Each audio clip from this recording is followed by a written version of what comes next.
Chapter 13. Back to the drawing board. I'm on level 2 now with the power fighters. The food is an upgrade. The rooms, everything. But life here without my brother, my wingman, is a downgrade. How can I keep an eye on him or support him? Hello. In the mess hall, with a full tray, I turn and see a group of smiling faces at a table. A dude with yellow spiked hair points to the empty bench across from him. Come sit and eat with us, friend. Friend? Thanks. I settle in and set my food down. Cupping his hands, he waves them in a circular motion, welcoming me. I'm Kozan, and this is Slay. Slay, the big guy with maroon skin and pointy things on his forehead, gives me a half wave, half salute. And this is Jem, Kozan finishes. The pretty brunette with the super long braid bows. Hi, nice to meet y'all. I'm Riley. Jem smiles. We've heard about you. You're the human who discovered his powers. What do you do? I blast fire out of my palms. It looks like fire, but it's really just energy, blue and white. Amazing. Kozan shoots fireworks into the air. I must look startled because he laughs. That's my power. Fire and light, explosions from my hands. Wow. And I have electricity, Jem says. Fascinated, I gaze at the electrical currents dancing on her fingers. It's pink. Matches your eyes. Or eye. Smiling, she blinks her one pink eye and her one green eye. She's got swirls of color on her temples, and they seem to be changing color. They're purple now. Slay gestures to the swirls. This here always reveals her mood. She can't hide anything from us. He laughs. Right now, she's happy and content. They're usually that color, but not always. You'll have to figure out which color means what, she tells me. I nod, intrigued. And you, Slay? What's your power? He folds and crumbles the utensil in his fist. I possess strength. My eyes widen. Hope I'm not fighting you. They laugh. So, how long have you guys been friends? I ask them. Kozan takes a large bite and gulps it whole. We met Jem when she joined me and Slay on our mission about a year ago. Slay and I had been friends since childhood. We were headed into battle. Slay grunts. We are fighting against invaders of our world. They've been trying to take over us for years. But Pharaoh's men attacked and brought us here. Kozan spreads his arms wide. And here we are, 240 days later. I do the math and realize it's been about 8 months for them. I'm sorry. My brother and I weren't in battle, but we were abducted just the same. Stolen from our planet a few months ago. Jem pushes her silky braid over her shoulder. Stolen from your home? I turn to her. That's right. I have never heard of Pharaoh doing that before. He has always taken others from ships. Slay shrugs. Maybe he's changing tactics. Who knows what goes on in that huge head of his? I lower my utensil, my mind racing. From what I've seen and heard while I've been here, Jem's right. Also, if Pharaoh traveled all the way to Earth, why would he only take me and Wes? Why not several other humans while he's at it?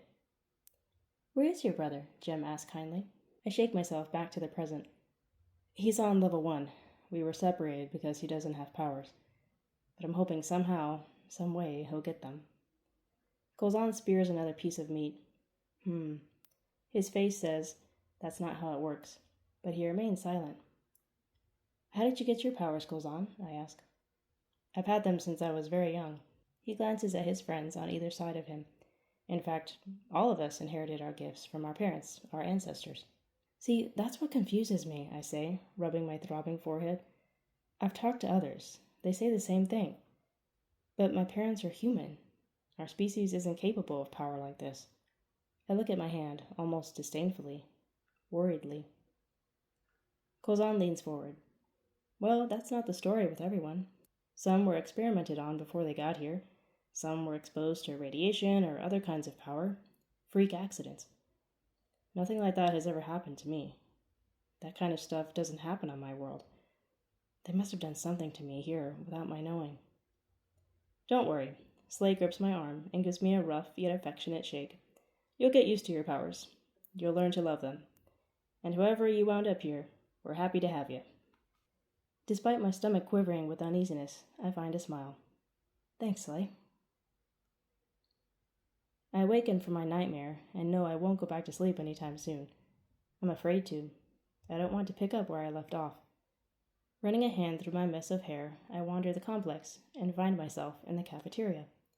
Thanks to my last match, where I punched the guy so hard his eyes glazed over like a frosted windshield, I can go where I want, when I want. Of course, there are guards in the hallways and at certain posts, so still no hope of escaping. I head over to the green wall where the food replicators are. A screen lights up when I place my hand on the square console. It scans my DNA and says I have clearance for a variety of foods. Sigh. So many choices. I lean on one hip, trying to decide. At home, Wesley and I often ate cereal or ice cream when we couldn't sleep. What is it about dairy that tastes so good at midnight? I start scrolling through the desserts. I wonder where the leader keeps his personal stash. I'd love to eat it, or spit in it, or mix mustard in it. Hey! I jump, expecting to see a guard telling me to go back to bed, or my mom. It's Wes. Hey! I say in an excited whisper. What are you doing here? I ask, barely getting the question out before he tackles me in a hug. I groan. Oh, I missed you too. How long has it been? A month? I pull back to look at him. You okay? He nods, but his eyes are red, like he hasn't had enough sleep, like he's on the verge of breaking down, which I feel it too, but somehow his weakness is strengthening me, encouraging me to encourage him and be the big brother and protect him. Be strong for him. I rest a hand on his bruised cheek. You sure? He smiles shakily. As okay as I can be. Grinning, I glance at the doors. You know, you really shouldn't be here. He shrugs. Yeah, I know. Then he gestures to the screen. Join me for a midnight snack? Soon, we're sitting at a table, scarfing down ice cream sundaes, laughing and stuffing ourselves to our heart's content. Yes, it's a miracle. They have actual Earth ice cream here. Also, I don't know how the guards haven't noticed or stopped us by now, but I'm not complaining. So, you gotta tell me what happened, he says eagerly, taking another bite of caramel swirl. I lick my spoon. What happened? Come on, Rye, you're the talk of level 1. We heard about your fight, the whole reason why you're on this level. Oh, you mean... I raise a hand and release a bit of the energy. This? His eyes nearly pop out of their sockets. Whoa! He comes around the table to get a closer look. How are you doing that? I don't know. Just emanates from me now at will. Some kind of energy. Do something! Blast something! He pulls me out of the seat over to a lone chair. I laugh. Okay. Focusing, I charge up. I've been practicing lately and have been growing more accustomed to this fire in my bones. Breathing deeply, I thrust my arm out and blast the chair. It goes flying and smashes against the wall, the leg snapping off. Oops. He shakes me until my brain rattles. That's awesome! You're like a superhero! Shh! I glance at the doors, worried someone will overhear.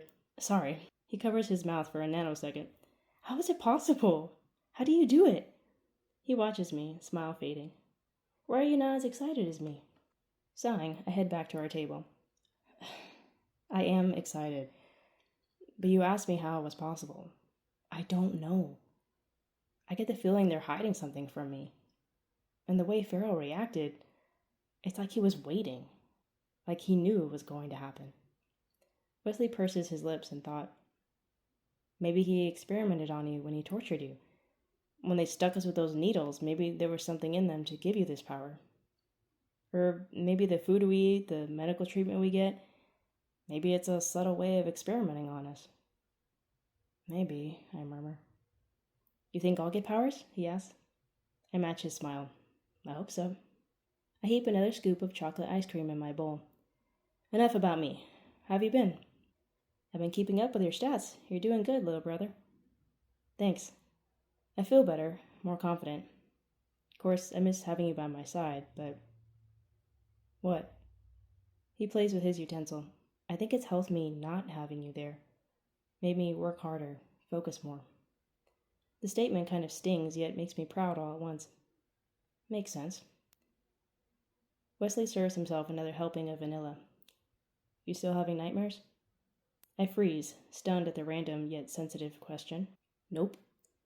What's the point in worrying him? Nothing he can do about it. You sure about that? He knows me so well. Of course I am. How could I not be sure? 'Cause I know you? I gave him a look. I'm fine. Fine, but if you ever want to talk about it, know that I'm here for you. Kinda hard when we're on different levels, I think, but all I say is, thanks. He yawns. I had to fight a girl last week. It was horrible. Ew, there's a lose-lose situation. I didn't see that fight. Did you win? No, I went down and I stayed down like a gentleman.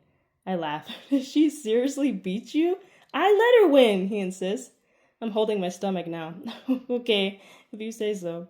Hey, I can still take you. Are you sure about that? I wiggle my fingers, the power glowing. Huh? Now we're wrestling and goofing off. He even tells me to lightly hit him with my newfound power, because that's what guys do.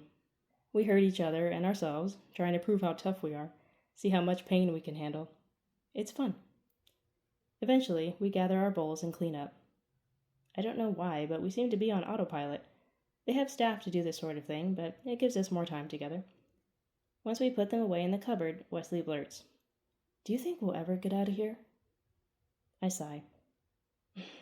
After what happened, I'm honestly afraid to try to escape again. So am I, my brother answers. I just thought I'd ask, hear your thoughts. I press my lips into a grim line. Without Zoom to power up the ships and deactivate the force fields, I don't see how it will be possible. The mere mention of his name and the heat of betrayal, the anger, the sadness, everything comes rushing back. Wesley looks down. Hey, we're gonna be fine. I grip his shoulder and force a smile. We'll just keep taking it one day at a time. He nods, but when he meets my eyes, he looks like a little boy again. What? I ask. He hugs me, buries his face in my shoulder. Heart squeezing, I hug him back as I try to think of something to say. It seems everything's been said, though. The important deep stuff and the meaningless chatter. We've had a lot to meditate on over the past month, alone in our prisons of silence and darkness, alone in our arenas of blood and fear. And again, just like when we first got here, I'm struck with the question, how do I comfort him when I'm searching for that same comfort myself? Remember, even though we're apart, pulling back, I lock gazes with him, wanting to ingrain this in his memory. We're still in this together. Okay? Life returning to his eyes, he summons a smile. Together.